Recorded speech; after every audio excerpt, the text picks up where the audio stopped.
It's like a little mini bucket challenge. Yeah. They're getting huge freaking autoflowers coming out of these, and they're doing, some of them are doing autoflowers, some of them are doing seed, and they're getting. Is this full organic? Yeah. Well, okay. No, not full organic.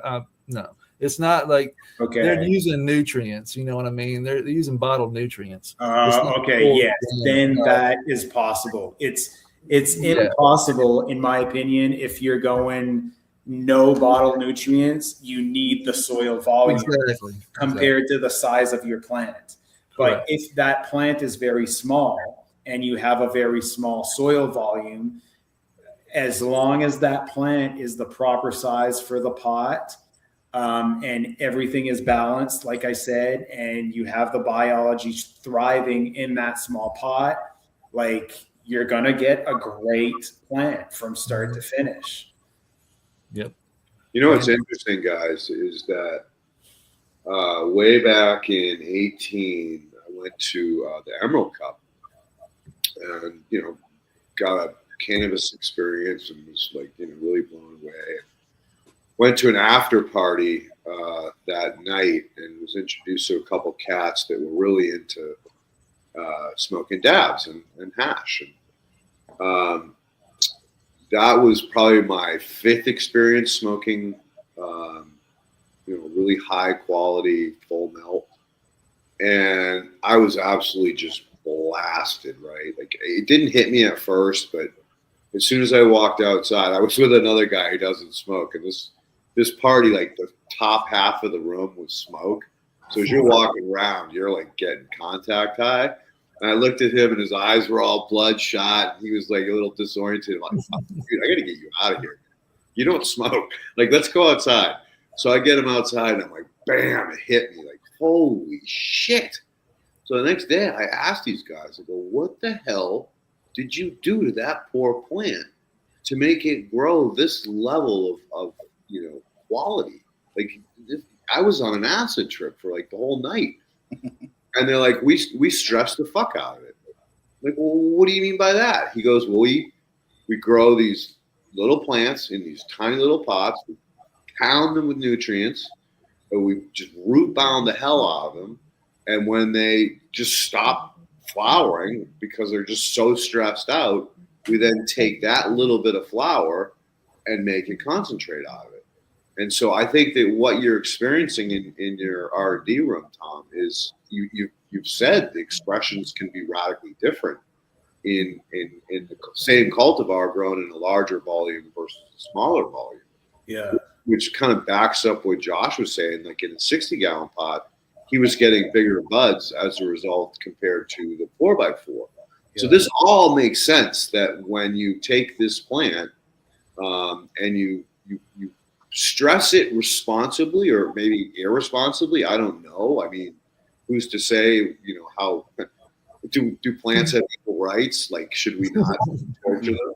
Well, I want to say that I stress my plants that much in those pots because, again, they're the proper size plants for that size of pot, and they finish like unstressed, like they don't have deficiencies. Everything's proper about it. Yeah, I want to use the word stress carefully. Yeah. Maybe I should be saying root bound, right? Maybe I should say that it basically grew out of the ability to grow much further. Like you said, I think it probably has to do with the fact that it's hitting that pot and it's confined to a pot where it doesn't have the ability to just go anywhere. It will express a different phenotype. One thing that I like to try and keep it as scientific as I can. Another variable is, I don't think this is it, okay? But another variable that I do have to keep in consideration is that when I flower plants in my beds, they're very big plants. When I flower in those small pots, like I said, compared to the pot, it has to be the right size of plant. So it is a small plant. So there is a variable where it's a small plant versus a big plant. So scientifically, we have to keep this in mind. Is that what is causing the phenotypic variations? It could be. I would bet on the root bound thing more, but it's part of the variables. Yeah, no, agreed. And that's the beauty of science. But this goes back to, I think that when Silver Surfer hit Santa Cruz, or maybe it was Santa Rosa, and this guy, he grew a mother plant and gave his 3 best buddies cuttings, and he took one cutting himself off the mother. And they all grew at different elevations in different areas in that general area, which you have a lot of different microclimates in that area.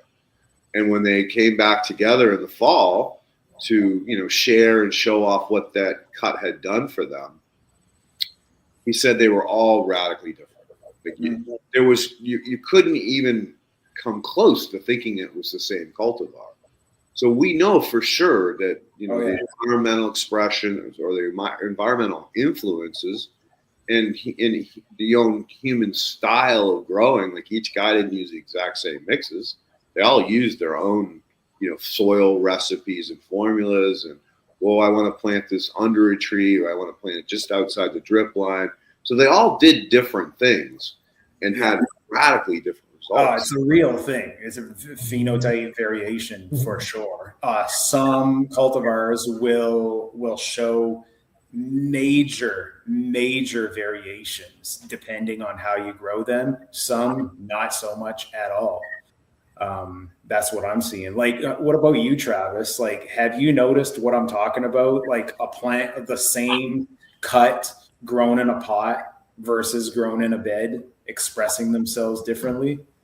Yeah, I mean, I don't notice it. I haven't been doing it living soil, but doing it in let's just say cocoa with salts or another medium like Pro Mix or Bio 365. Bio 365 is one of my favorite mediums to grow in if I'm going to be running not living soil. But I definitely notice differences, especially with this glitter bomb I'm growing right now. Like, I just took that down and got glitter bomb from a friend of mine.